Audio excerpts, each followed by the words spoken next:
Hey fam, so I have had two Vespas for a couple months now, and I'm kind of figuring out what I use for what. And one question that has come up several times is people have asked me, now that I've picked up Bruno, who's a Vespa GTV 300, if I'm getting rid of Roxy, my Primavera 150.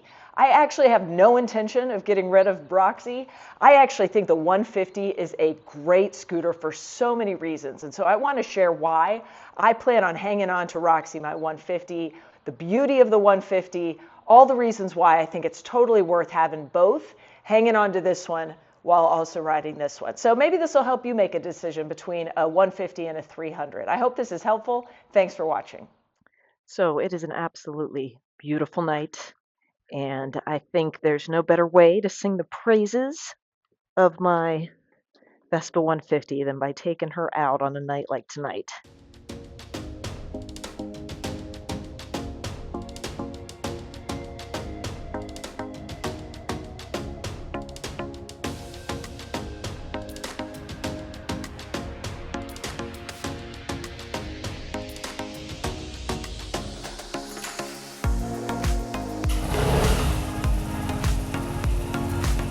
Reason number one why I am hanging on to my Primavera 150.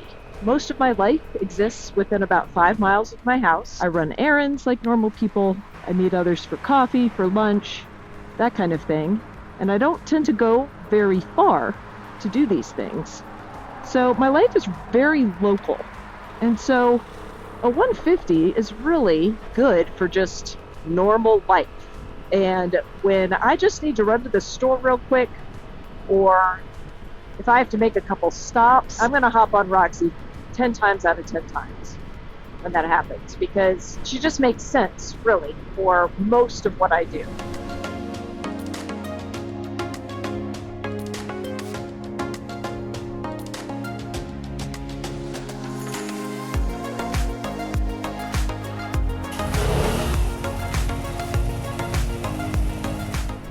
The next reason that I just love this 150 is I love that she's significantly lighter than the 300. Now, maybe it's not a ton, maybe it doesn't matter a lot to some people.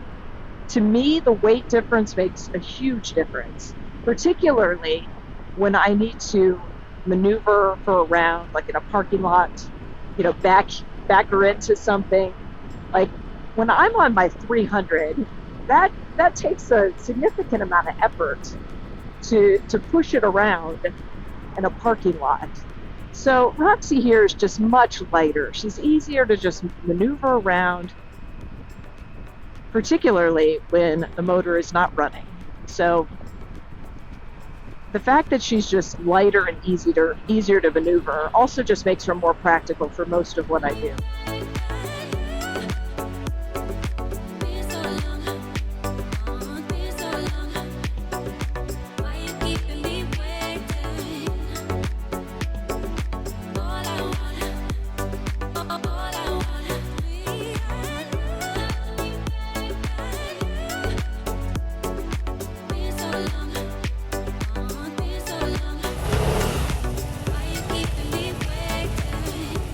The third reason, perhaps will sound a little silly, but one reason I really want to hang on to my Primavera is that I think of my two scooters, Roxy is definitely the better looking one.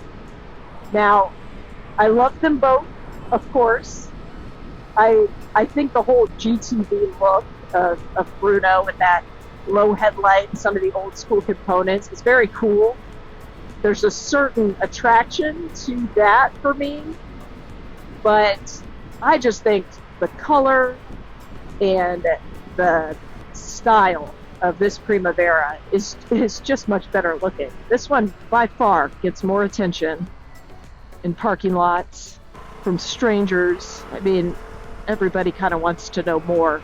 So now, of course, you can get a GTS, which has the same kind of look as the Primavera, but even the GTS, I think, maybe because I'm just used to looking at a Primavera, I feel like the GTS kind of looks like a chubby version of a Primavera. It's not quite as sleek, and it's not supposed to be. And I don't have any problem with Vespa 300s, being that I have one. But the 150 to me has that, like, I don't know, when I put them next to each other, this one's just so much more delicate and petite. So I like to call my scooters Beauty and the Beast, because I consider Roxy here the showpiece. Like, she's the beauty queen. She's just, I mean, when I bought her, she was in like new condition. She still is in just great shape.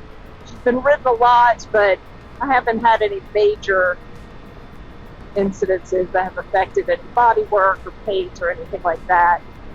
So she's the beauty queen. She's the showpiece. If I want to take a Vespa somewhere to kind of show it off, this is going to be the one I bring.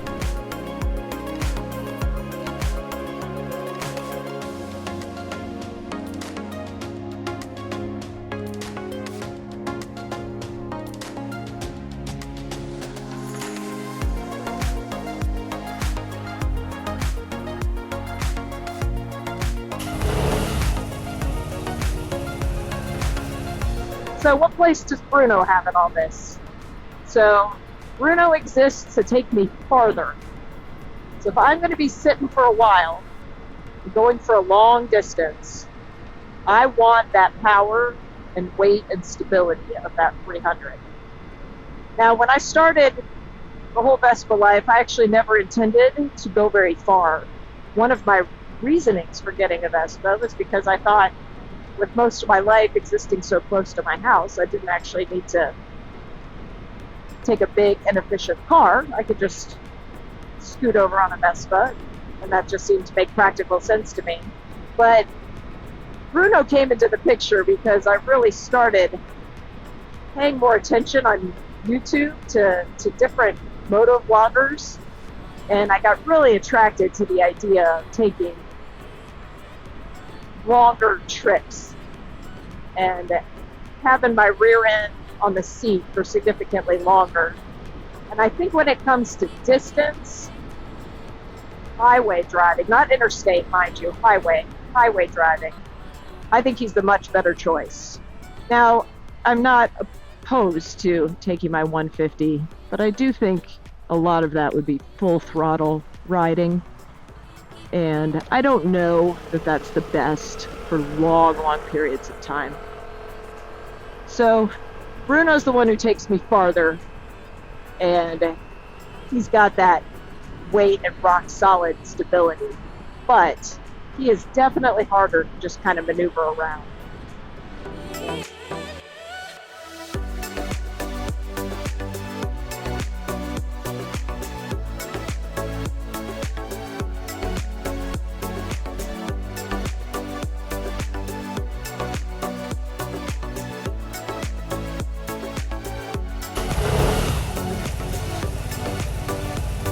So I don't know if you are considering which scooter to get. I do think the size of you as a person probably needs to factor in.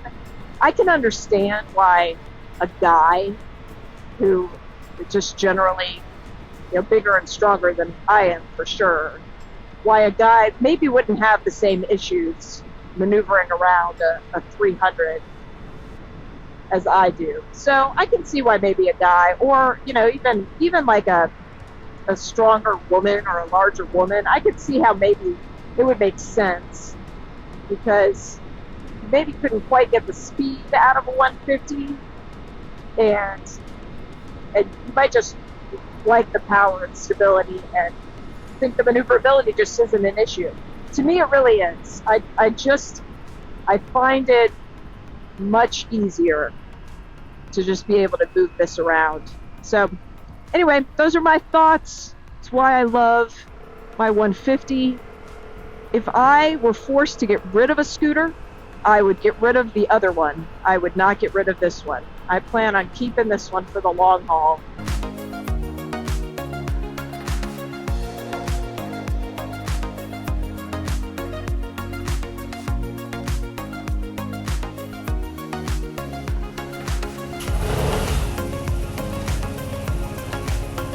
So I think you need to ask yourself a few questions when you're trying to decide what size. First of all, you absolutely need to try riding both.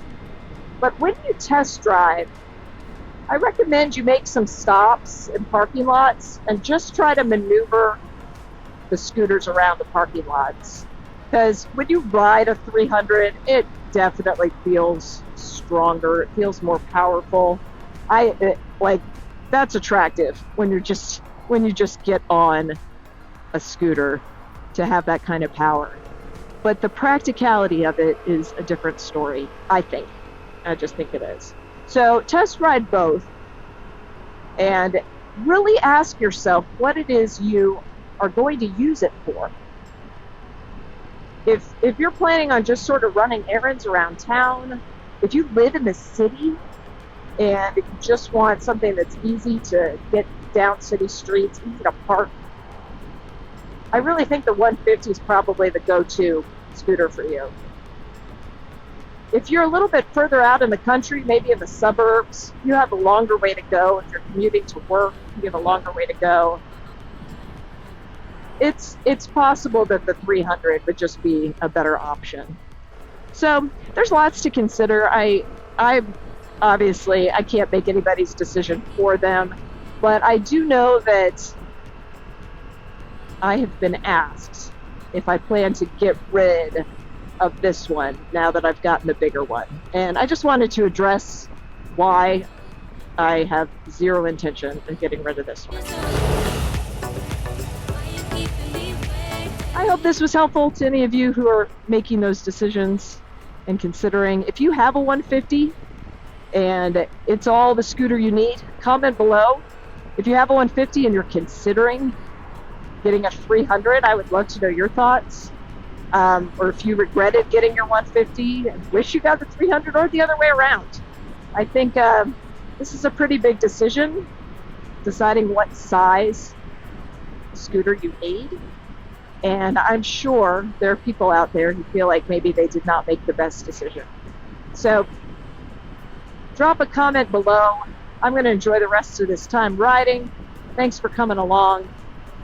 And I hope this was helpful. Make sure you subscribe. I have so many ideas. I wish my production schedule could keep up with my ideas, because there are so many things that I'm wanting to do for videos to share with y'all. So make sure you subscribe so you don't miss any of them. Thanks for watching. I will see you again next time.